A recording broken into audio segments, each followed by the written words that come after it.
ஓம் சக்தி. உலகமெல்லாம் சக்தி நெறி ஓங்க வேண்டும். ஒவ்வொருவர் மனக்குறையும் நீங்க வேண்டும். நீவிர் அருளிய ஆன்மீகம் எங்கெங்கும் பரவவும் என்றென்றும் வாழவும் நின்றனையே வேண்டுகிறோம்.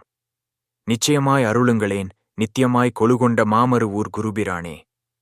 நின்மண்ணில் நின்ற அத்தனை பேரும் அப்பட்டமாய் அனுபவித்தோம்.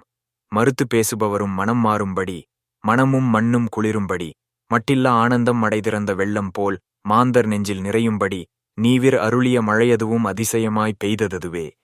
ஏதோ ஒரு சிறு தூறல், படபடவென ஒரு பாய்ச்சல் என காட்டாமல் பல மணி நேரம் பதமாகப் பெய்த மழை பக்குவமாய் உணர்த்தியது.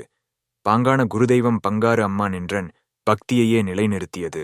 கத்திரி வெயில் கொளுத்தும் நிலையில் யாக குண்டங்கள் அனைத்தின் அனலில் குளிர குளிரக் கொட்டிய மழை நினதருள் அரவணைப்பை குதூகலமாய் உணர்த்தியது. அதைப்படி அத்தனை காற்றில் மழையில் யாககுண்டத்தின் அகல் விளக்குகள் அத்தனையும் அணையா விளக்குகளாய் நின்று எரிந்தது என்று வியப்பே மேலிட பெய்த விந்தை மழை எம் சிந்தையை விட்டே என்றும் அகலாதே. பல்லாயிரம் பேர் காண சென்னை கடற்கரை மண்ணில் நீவிர் அருட்காட்சி தந்த அற்புதம் போலும். பெய்யென பெய்து ஆனந்த பரவசம் தந்து நினதருள் இருப்பை நெஞ்சில் பதியமிட்டு பக்தி வெள்ளம் பெருக்கிய இம்மழையும் பங்காரம்மா நினது ஆன்மீக சரித்திரமதிலே இடம் பிடித்ததுவே. கருவறை அம்மா பிரதிஷ்டை நாளில் பெய்த பெருமழையை நினைவில் கொண்டே மனம் நன்றி பெருக்கில் மிதந்திடுதே.